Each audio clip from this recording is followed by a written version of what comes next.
filmmaking is all about collaboration. So find like-minded people and work in a team.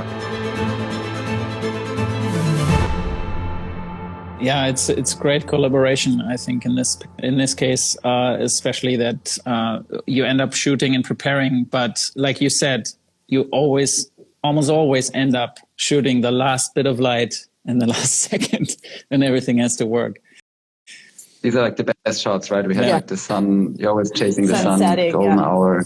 That's actually maybe a fun bridge to when we filmed in Finland, where at that time of the year, the sun does not come above the horizon at all. So it's like very long nights. And I knew from the script it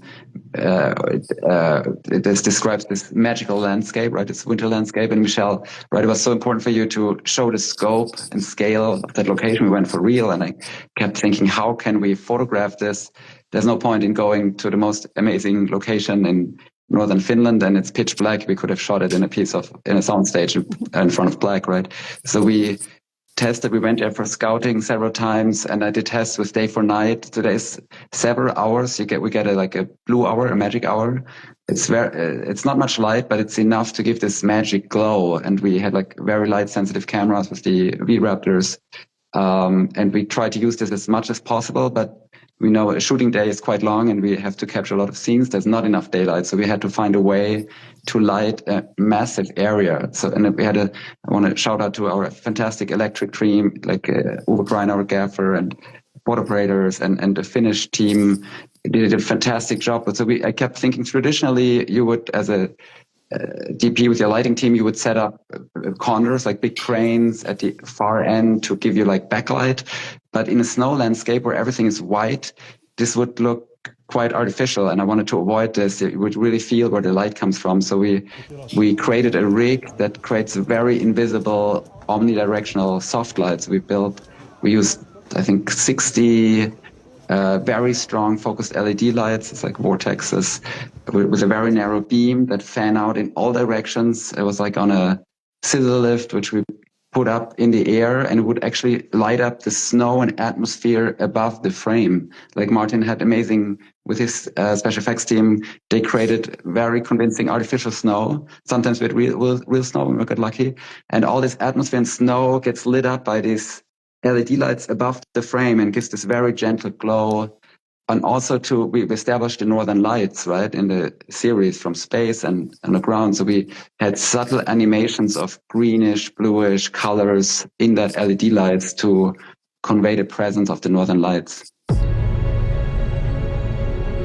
There is something contained in this experiment. Hey, Alice. Hi, Bo. That can make a difference to everything. You saw something that was not there. You were under enormous stress. It happens. I saw Andy Nicholson, our production designer, is on the live too. If you have questions, write it. He's fantastic. Hi, Andy. Hi, Andy. And I have. We miss you.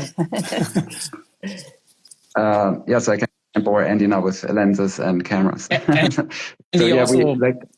just want to add, Andy also brought in all the experience from Gravity. Yeah. That was a huge asset.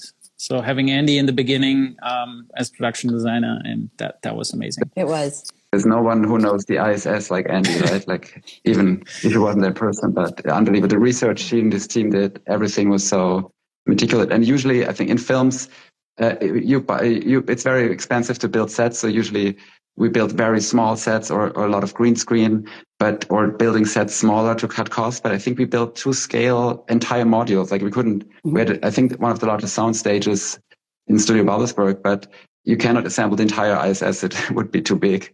So we had certain sections, but to scale and so detailed. And also, I also try to challenge myself. Usually, as maybe a cinematographer, you would go up to your art department and say, hey, can we build this a bit different so we can drive with our dolly over the set? But we really wanted to get it as realistic as possible and then find a way how we can film it. That's how the FPV drone came in, for example. So some sections you cannot walk over the set. You literally have to fly over it to create that zero gravity. I just want to add to sort of a major compliment to Andy that Scott Kelly, when he was spending Europe in space, when he came to the set, he looked around, he goes, wow, this is deja vu. And that's the ultimate compliment. But sorry, Marcus, you want to talk about lenses?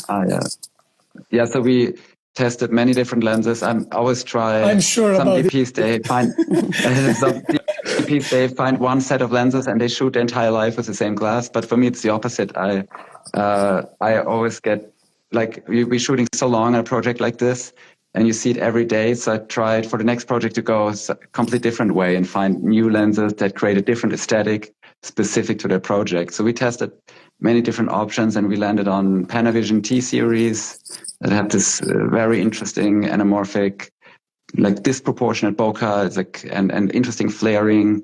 And I started like years ago. I'm very obsessed with lenses, and Michelle was a consultant too. We used it for research. Like we built a database. If you're a big fan of lenses, you can check it out it's on cineflares.com. It's like I think it's the world's largest library of lens tests. Like we have hundreds of cinema lenses shot with motion control, and you can watch them side by side. There's like a side-by-side timecode synced player, and you can really compare and say like, oh, I really like how this lens reacts to light, or discuss with your collaborators. Like Michelle maybe would say, hey, is this too crazy? Maybe that would be distracting, right? You don't want to just use fun lens flares that are eye candy, but maybe distract from the performance. So find something maybe for flashback sequence, or here we discussed two lenses because we are working with different realities, right? Mm-hmm. Should we mix it up? And we actually had a very unique lens for that, what we call the liminal space. There's scenes when worlds collide, where we used a lens that has no front element. Usually a lens to focus it needs a front element, but this created very unique distortions. There's a scene when in end of episode 1, right, Michelle, when Numi's character approaches the liminal cabin and we wanted to down be in slow motion.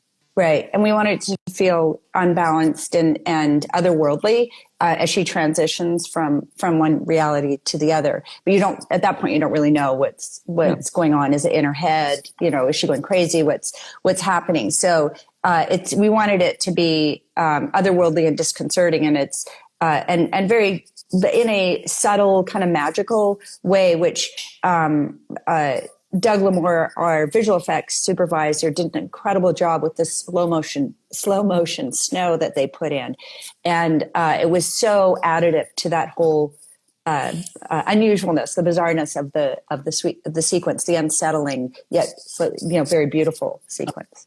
Oh, I can actually add to Doug.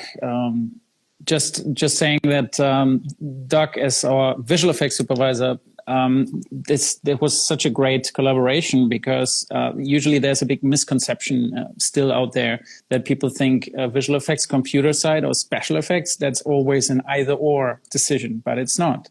The higher you go in quality and the better the people are to work with. I always see that the best visual effects supervisors always ask for practical input as much as you can get.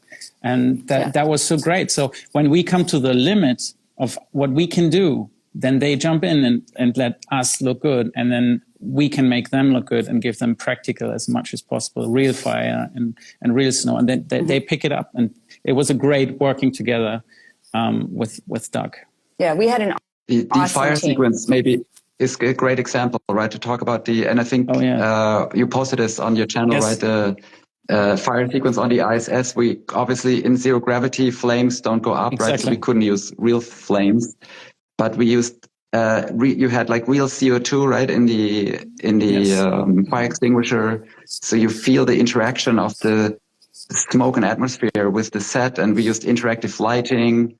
And maybe do you want to talk about this, Martin? Yes, I think it's always, I mean, Michelle and we have been right on this from the beginning, like first conversation, and we were connecting there because if you go as practical as you can and then visual effects is filling the gap, you reach a very good level of authenticity. But if you ever think either or, you're going to go to limits. And I love this example, Marcus, because the fire, of course, is something we cannot do. Like unless we go to space and do 0G flames and film it there, we can create this on Earth. The flames completely behave different. So that's why, of course, visual effects is creating those flames. And then we thought about incorporating something practical as much as we can with real CO2. That was quite difficult for the actors, of course, because at some point we had them floating in a rig is anyway complicated because the actors, everything is pulling down towards gravity and they have to pretend to be completely light, and it's so easy, weightless. And now they're handing each other heavy fire extinguishers. Make it look that don't weigh anything. That don't weigh anything. So we had to come up with solutions with cables inside hollow fire extinguishers and things. But yeah, that was challenging. But yeah, right. It would be easy to. We had dummy fire extinguishers that are very lightweight. It would be easy to just say, let's have it all CG stuff spraying out there, and it's looks more real. But because, like you said, Michelle, right, Numi had such a core strength, as such a well-trained person, she could mime the zero gravitiness of something very heavy, and we would get the real interaction of, especially the lighting was so important to sell the presence and the danger of the flames. We had like special LED lights that run fire animation, which we programmed on the dimmer board. So they were hidden all over the set, and they would react with that smoke from the fire extinguisher. And I think that makes it feel real light, real smoke. Amazing.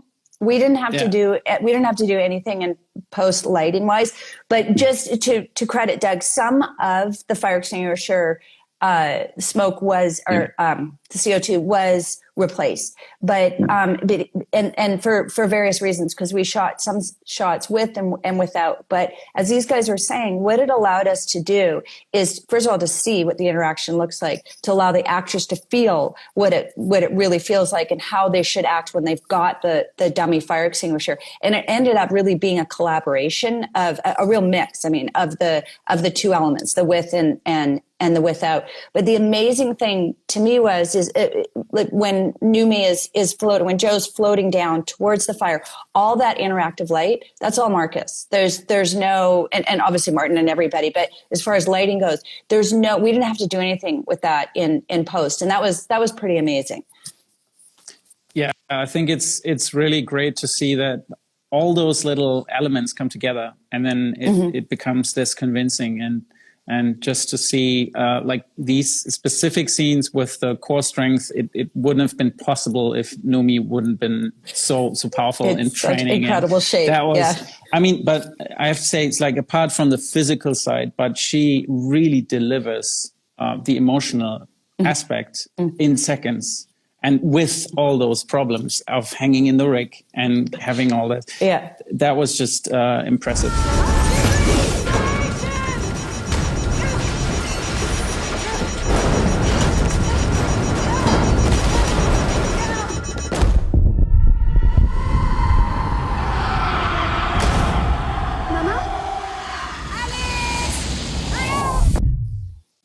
Yeah. Maybe also I want to add, like, right, there's no, especially for young filmmakers watching, there's no one way to shoot a film or show like this. And there has been many examples of doing zero gravity or similar problems before, but it's dangerous to just look at how other people did it. Like, you have to find unique solutions for your project. What's the right thing in that point of time, and be creative and have fun with it, right? Like, there's always new ways to explore. Technology is advancing, and camera technology, lighting, and also stunt, right? Like the innovations you brought in. So always be open. And of course, it's good to talk to people who've done it before. Like we all got advice from very experienced colleagues, and but then find your own solutions and be creative. I can maybe throw in that the rigging fork, something which has been done a couple of times before. But for this show, we had those amazing suits built by Pierre Bohanna. He made these incredible spacesuits, but they were also heavy, and we had to manage the weight. So we constructed a specific fork to manipulate those suits. And you always have to come up for this specific project with what do you need. And just to elaborate on that, this was a giant fork on a dolly on track, and the actors were in these incredibly heavy suits, and the fork would help take the weight of the suit, and the actors were inside. And they would, like, for the shot where Joe's flying out in space, she is attached to this fork on a dolly flying towards camera. And when she gets pulled back by her tether, she's pulled back on the fork. It was a really incredibly useful tool. And I think one of Numi's favorites. Yes. Yes, actually, right. When people, when you watch, usually, or I've done other sci-fi movies before, where a character is in a spacesuit. Often they just do full CG, but this is, I'm so proud that we pulled this off. This has real spacesuits, like I said. We used real visors they have triple layer glass. Usually in films, people try to avoid reflections and issues, so they do in a CG visor, but we used almost all the time, real visors. So we blacked out the entire soundstage. The entire soundstage was a black duvetine, and we had real set pieces, which Andy and his team built. So when Numi's floating by the truck, you see the real interaction of reflection of the set. And that the fork you mentioned, Red, was blacked out. Yes, there's sometimes very impressive set extensions, but many shots, like close-up, flares, helmets, and a fork in front of black, it works. You felt like we're in space already on the day shooting it, right? Yeah, it was amazing. It was an incredible experience. And then it makes it so much better and more fun for Doug also to add those massive CG constructions of the ISS. It's so believable because you don't even know anymore. You see it very well textured, and then you go close and there's a real set. You cut back and forth. You never know what's real. And it was awesome to have those real reflections in the visors. We had to do very little in post to the actual shots with the visors already in. It almost acts like a reverse shot, right? You would see as Numi's approaching the impact, like the damage on the ISS, you would get a sense what she's seeing, but it's also distorted through the visor, so you can clearly see it. It adds to the mystery and the suspense of the scene. The one thing I do, because I don't want to take away from Doug, but one of the things he did put in, which was so cool, was when you're in Numi's point of view and she's looking out at space and you see her own reflection in the visor. Now that was done by the visual effects guys, and that was done very well. I thought that was really cool. 4, 3, 2, 1, action!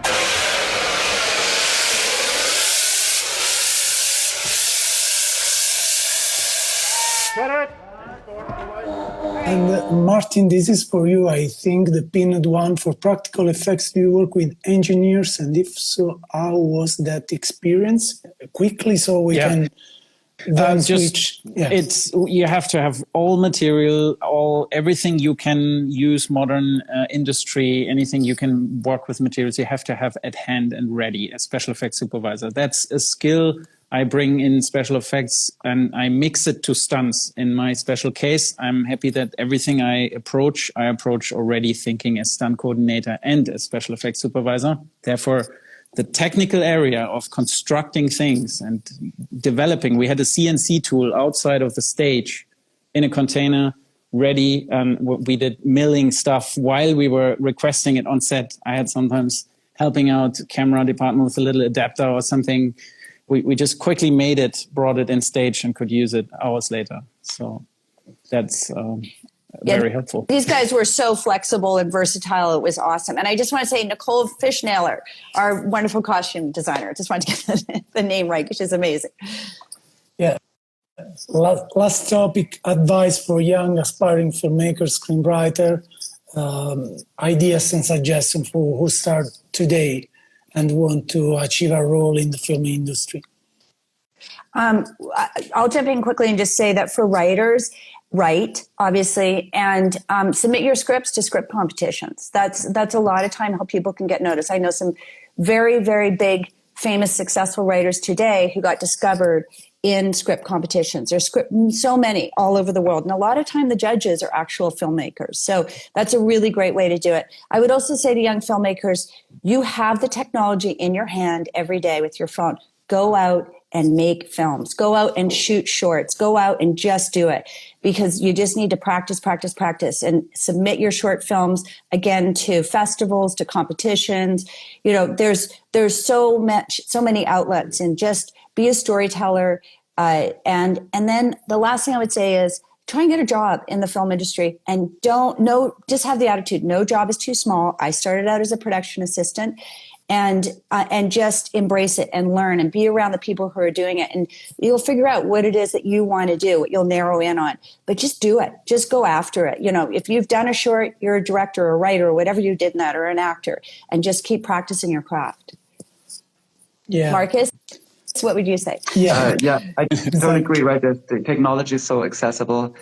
should be creative, but an important point is I see many young filmmakers, they run out on their own and have amazing cameras now and tools, but filmmaking is all about collaboration. So find like-minded people and work in a team, right? Look like maybe have a great sense for lighting and camera movement, but I'm nothing without Michelle directing and bouncing off ideas, or Martin. Like, it's all about collaboration. So to play with tools on your own, but then build your team or apply for a job on a film set if you can, and learn. There's so much knowledge out there, and bring new technology together, your own sensibility, but work with other people.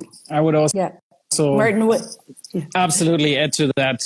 Surround yourself with passionate people, because if someone is good or not, I think it's harder to see than if someone's passionate. And if someone's passionate, that's a very good sign that you're in a good surrounding. And I felt so well surrounded with you guys, by the way. It's and the thing is really the same applies to my team. I really make sure I had the most passionate and amazing stunts and special effects team and engineers and people working. That was amazing things done quickly in time, and so many problems solved and challenges done. And shout out to my team, definitely amazed always. But passion is the driver. And I think as advice to the young filmmakers, I would say I recently heard, and that totally did something with me, that if you create art, you should focus on doing it for yourself, because you get criticized anyway. There's 1,000 people out there who will criticize your short film, and they say, oh, that's not good, or you could have done this. And just do it for yourself. Then it's just so much easier, and you're free. And I think that's a good approach. And Yeah, sorry, I was just going to add. I just want to add one last thing, that making Constellation was challenging on so many levels, and we had the incredible gift of an amazingly passionate cast and crew. It was a phenomenal collaboration. It was pure joy to work with all these people. And I am so grateful, I think we all are, for this fantastic experience. Thanks to Peter Harness's crazy and wild and wonderful imagination. I think this is the best message. We can conclude this live stream. It felt so, the passion, the respect, and the alignment of every one of you around this great TV series. So thank you so much for this great contribution. Thank you, Michelle. Thank you, Markus. Thank you, Martin. And to save the live stream, I have to say hi, everyone, and thanks for watching this 1 hour live stream. We are going to upload right now. And I want to thank you, everyone, for watching and for the feedbacks and everything. It was a lovely one again.